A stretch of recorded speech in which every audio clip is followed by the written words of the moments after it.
आज तक का गांव कनेक्शन है, कनेक्शन गांव कनेक्शन।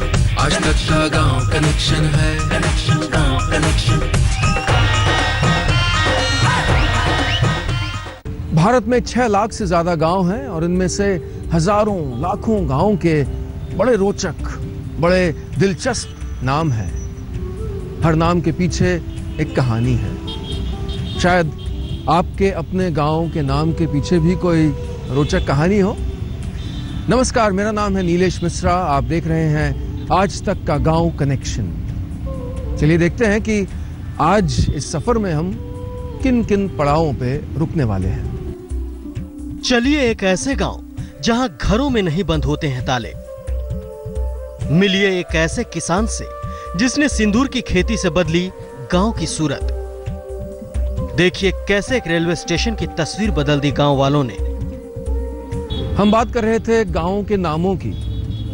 जिस गांव का नाम मैं आपको बताने जा रहा हूं, उसे सुन के आपके चेहरे पे मुस्कुराहट आ जाएगी। यह है हिसार जिला जो हरियाणा में है, वहां का गांव मोहब्बतपुर। जी हाँ, और शायद जैसा नाम है वैसे ही दर्शन है। इस गांव में इतना अच्छा माहौल है कि यहाँ कोई अपराध नहीं है, कोई क्राइम नहीं है। लोगों को अपने घरों के दरवाजे बंद तक करने की जरूरत नहीं पड़ती। यहाँ साफ सफाई ऐसी है कि बड़े बड़े शहर मात खा जाएंगे। कैसे हुआ इस गांव का कायाकल्प? मोहब्बतपुर में इतनी मोहब्बत कैसे आई? चलिए खुद ही देखते हैं।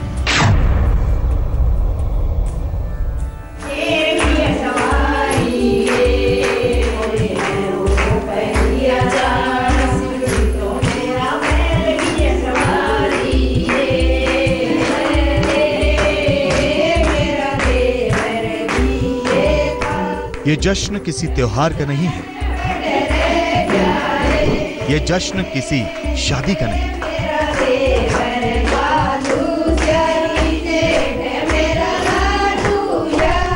ये जश्न उस तहजीब का हिस्सा है जिसकी विरासत आज भी हमारे गांवों में जिंदा है। अनेकता में एकता की ऐसी जिंदा मिसाल आपने पहले नहीं देखी हो।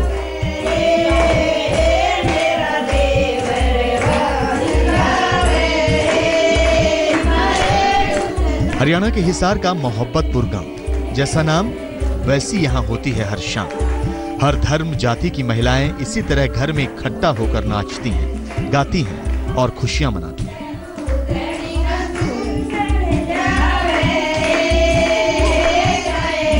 और ये गीत वगैरह गा रहे हैं, इस तरह का कोई माहौल अक्सर रहता है? अक्सर रहता है, बिल्कुल से करता है, अक्सर रहता है। मतलब मिलजुल के रहते हैं आप? मिलजुल कर रहते हैं, बहुत अच्छा लगता है गाँव। सही एकदम सफाई है, अच्छा है। साधारण सा दिखने वाला ये गांव कई मायनों में सबसे अलग है। इस गांव में आज तक कोई झगड़ा थाने तक नहीं पहुंचा। कभी कोई गलतफहमी हुई तो लोगों ने मिलकर हल निकाल लिया। बढ़िया माहौल है जी गांव के अंदर, शांति का माहौल है। कोई लड़ाई झगड़े नहीं होते, कोई थाने कचड़ियाँ नहीं जाते, भाईचारे से रहते हैं गांव वाले सभी। गांव के बुजुर्गों की सोच बड़ी दुरुस्त रही हमेशा ही। उन्होंने भी किसी भी तरह के गांव में कोई झगड़े हुए, किसी भाई का मनमुटाव हुआ, आपसी द्वेष हुआ, उन्होंने बड़े प्यार से, सौहार्दपूर्ण से ढंग से उसको सॉर्ट आउट निपटाने का प्रयास किया। और उसी की देन है कि काफ़ी लंबे समय तक हमारे यहाँ कोई झगड़ा हो जाता है, कोई आपसी मनमुटाव हो जाता है, तो उसको लोग बड़े अच्छे ढंग से, बड़े प्रेम से उस बात को स्वीकार कर लेते हैं और बुजुर्गों की बात को महत्व देते हैं। दिलचस्प बात तो यह है कि इस गांव में आज तक कोई चोरी नहीं। कहा तो यहां तक जाता है कि लोग घरों में ताले तक नहीं लगाते। यही नहीं, ये गांव सफाई के प्रति भी काफी जागरूक है। यहाँ आपको हर जगह साफ सफाई दिखेगी, फिर चाहे घर हो या साफ। चोरी हमने नाम जरूर सुना है, लेकिन ये पता नहीं चोरी क्या चीज होती है। मेरे गांव के अंदर आप कोई भी चीज रखो आपको वहीं मिलेगी। कोई बंदर है या बच्चा है, अनजाने में कोई उठा ले वो तो अलग बात है, लेकिन चोरी नहीं है हमारे गांव के अंदर। अगर गेट खुले है, मकान खुला है, तो अगर 1 महीना भी अगर कोई ना आए तो वो बात नहीं है भी किसी का कोई नुकसान चोरी हो जाएगा, कोई चोरी हो जाए या कोई उठा ले। दरअसल मोहब्बतपुर को एक आदर्श गांव बनाने के पीछे एक साधारण किसान मांगे राम की मेहनत है। गांव के लिए कुछ कर गुजरने के जज्बे ने मांगे राम को इतना प्रेरित किया कि उन्होंने एक एनजीओ बनाकर गांव के विकास की नींव रखी। गांव के लोगों के चंदे से विकास का काम शुरू किया। हम पहले से बचपन से ही मेरी आदत थी पेड़ पौधे लगाना या समाज सेवा में योगदान करना और करना। घर से मैं गरीब स्थिति में था, लेकिन मेरे मन में यही था। इसके बाद धीरे धीरे भगवान ने साथ दिया और हमने एक ये संस्था बनाई, भारतीय विकास परिषद। तो शाखा बनाते ही हमने पहले 1000 पौधे लगाए थे पूरे, जो गांव के बस स्टैंड से और शमशान भूमि तक पूरे गांव में वो लगाए। वो सारे अभी बहुत अच्छे बढ़वार लेकर खड़े हैं, मौके पर मौजूद हैं। मांगेराम ने गांव में अस्पताल, सड़क, नालियां बनवाने के साथ ही पेड़ लगवाए। इतना ही नहीं, हर घर पर एक जैसा रंग करवाया ताकि आपसी प्रेम बना रहे। गांव की लड़कियों को आगे बढ़ाने के लिए स्कूलों का निर्माण करवाने का श्रेय भी मांगेराम को ही जाता है। मांगेराम की दूरदर्शी सोच ने गांव की तस्वीर ही बदल दी है।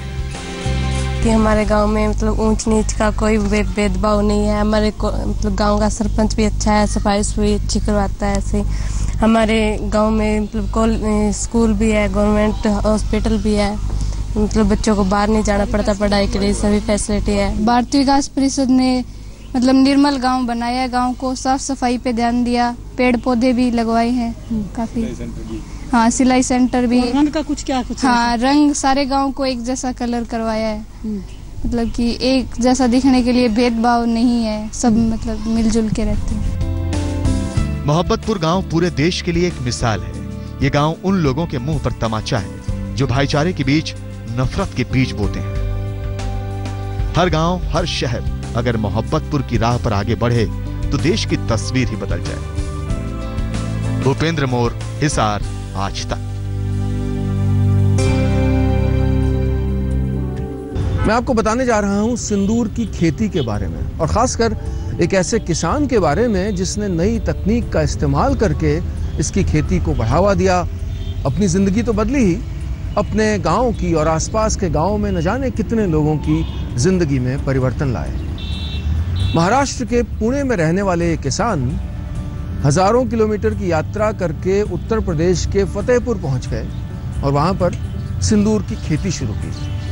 आगे क्या हुआ आप खुद ही देख लीजिए।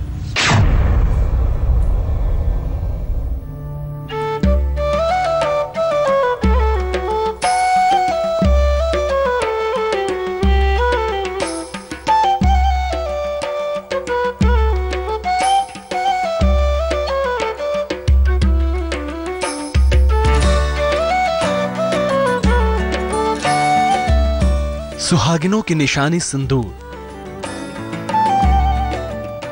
बिना सिंदूर सुहागिनों का श्रृंगार अधूरा माना जाता है। लेकिन क्या आप जानते हैं कि नकली सिंदूर से महिलाएं तरह तरह की बीमारियों की चपेट में आ रही हैं। महिलाओं की समस्या को दूर करने का बीड़ा उठाया है यूपी के फतेहपुर के किसान अशोक तपस्वी ने। महाराष्ट्र के पुणे के रहने वाले अशोक फतेहपुर में कुमकुम की खेती कर रहे हैं। ये कुमकुम है जिसका मैंने एक छोटा एनालिसिस करने के बाद ये 3 साल में फल देना शुरू कर देगा। किसानों को मात्र इसको इस्तेमाल मेड़ों में करना है, मेड़ में अपने ये लगावे। देखिए कितनी अच्छी बात रहेगी। जिस तरह से ये सूखा का जो मार हो रहा है किसान के ऊपर, जो एक बहुत बड़ा मतलब एक बोझ बढ़ रहा है, तो इसके लिए भी ये बहुत अच्छा एक व्यवस्था है हमारे पास।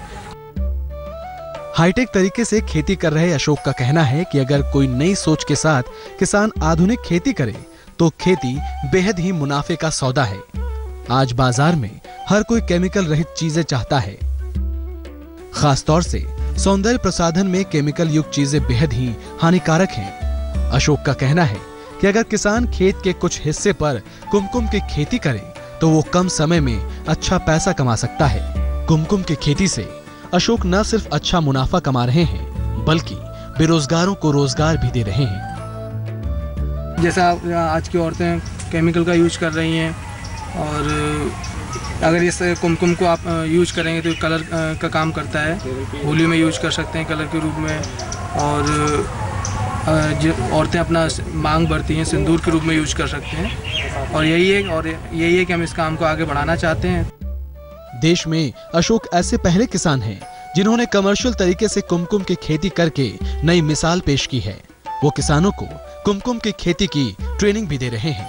इसके साथ ही वो किसानों को बता रहे हैं कि अगर वो घाटे की खेती से परेशान हैं, तो परंपरागत खेती के साथ साथ कुमकुम, एलोवेरा, गुरेज, तुलसी की खेती कर अपनी जिंदगी बदल सकते हैं। नितेश श्रीवास्तव, फतेहपुर, आज तक।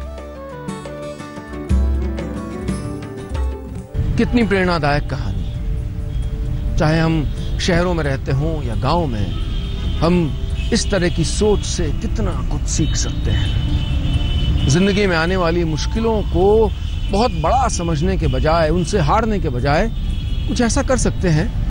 जैसे मैं अक्सर इस शो पे कहता हूं कि जब सरकारी अधिकारी अपना काम नहीं करते तो दशरथ माझी को पहाड़ काटना पड़ता है, ग्रामीणों को नदियों का रुख मोड़ना पड़ता है। ऐसा ही एक किस्सा है हरियाणा के कैथल जिले का। यहाँ पर एक गांव है पबनावा। पबनावा में एक रेलवे स्टेशन है जिसकी हालत बहुत बेकार थी। वहां पर प्लेटफॉर्म भी नहीं था, इमारत जर्जर थी, लगभग ना के बराबर। ग्रामीणों ने बहुत कोशिश की कि इसमें कुछ बदलाव आए। अधिकारियों के पास गए, मंत्री को पत्र लिखा, कुछ नहीं हुआ।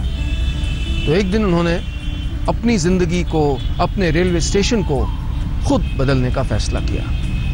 उन्होंने मेहनत करके, श्रमदान करके इसकी शक्ल बदल डाली। सरकारी अधिकारी शर्म से पानी पानी हो गए। चलिए हम भी इस स्टेशन की यात्रा करते हैं।